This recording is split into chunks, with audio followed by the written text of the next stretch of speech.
বাবুতে মোর তৈরি করা। তো এখন এই বাড়িতে আমি একরকম একাই থাকি। না না একা থাকি বললে ভুল বলা হবে, সাথে থাকে আমার ভাইপো গাবু। আমার বয়স অনেক হলো, ওখানে ছোট বোন আছে। তাদের মেধা হওয়ার পর থেকে তাদের সাথে যোগাযোগ নাই। আর তাদের ছেলে মেয়েগুলো হয়েছে কুলাঙ্গা, আর বুড়ো মামার কেউ খোঁজ রাখে না। আমার একটা ছোট ভাই ছিল জানে, সে আর আমার ছোট বৌমা অনেক অল্প বয়সে ওই একটা গাড়ির অ্যাক্সিডেন্টে মারা যায়। তখন 5 বছরের ছোট গাবু, তখন থেকেই আমার কাছে অনেক বলে উঠে মানুষ করেছে। হ্যাঁ, নিজের ভাই কখনো বলছি না, ও ভালো ছেলে, পড়াশোনা করেছে। আমাকেও ধরে যেহেতু চাকরি করবো, আমি বললাম না, আমাদের গোটা গোষ্ঠী থেকে কোনদিন চাকরি করে, চাকরি আবার কেন? হ্যাঁ, যেখানে এতগুলো বাড়ি রয়েছে, দোকান ঘর, সব থেকে ভাড়া পাবি। হ্যাঁ, তো বেথা দিয়ে দেবো, এই দোতলাটা ওদেরকে দিয়ে নিচের তলায় আমি চলে আসবো, আর ওরা শান্তিতে ঘর কন্যা করবে।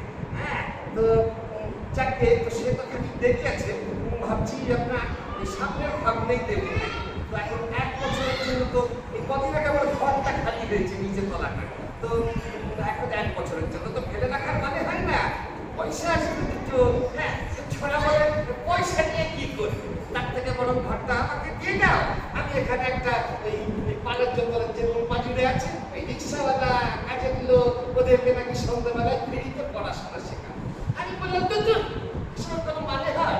যারা শিক্ষিত তারাই বেকার ঘুরে বেড়াচ্ছে, তুই আবার সকাল লোকদেরকে ধরে ধরে লেখাপড়া শিখিয়ে তাদেরকেও বেকার বানিয়েছে। আজকালকার ছেলেপুলেরা সে রাজি হয়েছে, ভাড়ার বিজ্ঞাপন দিয়েছে, 1 টাকা পয়সা খরচা করে। বললাম 1 টাকা কাগজেতে, সে ছেলে ঢালাও সব কটা কাগজে দিয়ে দিয়েছে। কিন্তু বিজ্ঞাপন তো দিল, এখন অব্দি তোকে এলো না। দেখি আবার কি হয় না হয়। হ্যাঁ বাবা, বুড়ো বয়সে যে কতদিন দেখবো, পারিও না এতে বাপ।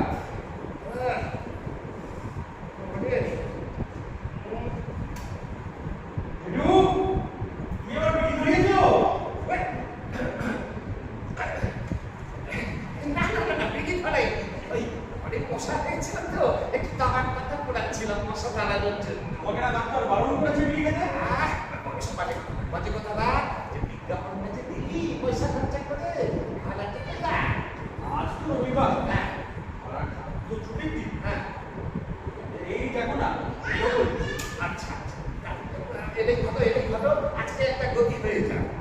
হ্যাঁ, আর ওই তোর স্কুলের ব্যাপারে আর কোন কথা পারিস না, আমি ওসব একদম টয়লেট করবো। স্কুলের সম্বন্ধে আমি কিছু শুনতে চাই না। একটা কাজ কর, চাল ঘরে গিয়ে না বালতিগুলোতে খালি চালের জল ভরে না, জল গরম হয়ে গেলে তো চাল করতে পারবো না।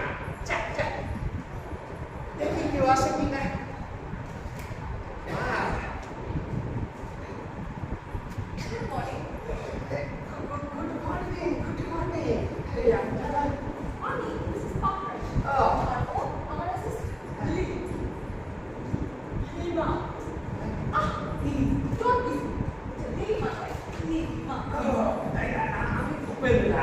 বলুন আপনাদের জন্য কি করতে পারি?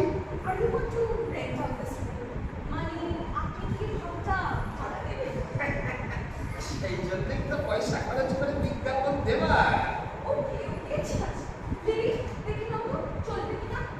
দেখে নাও দেখে নাও।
বড়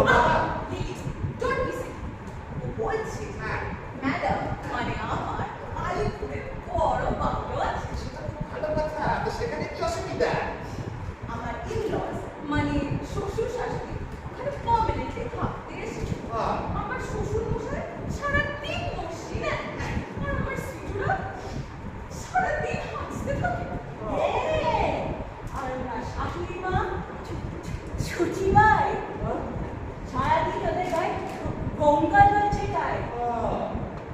আর আমায় আবার বলেছে গোবর জল আনিয়ে রাখতে। বুঝলাম, আপনার সমস্যা বুঝলাম, কিন্তু আমি ভাড়া দিতে পারবো না। কুকুর কুকুর করবেন না তো, ওরা তো আমার পেট। আর ভাড়া তো আপনি আমায় দিচ্ছেন, প্লাস ওদের সঙ্গে একটা ফুটবলও থাকবে অলওয়েজ।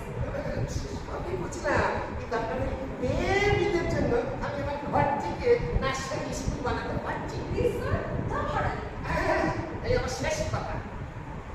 কুকুর একটু ভেবে দিন। আয়সা ঠিক আছে, ছেলে চল। যাবো। সব পাগল ছাগলের দল বলে কিনা, মনে হচ্ছে না ঘর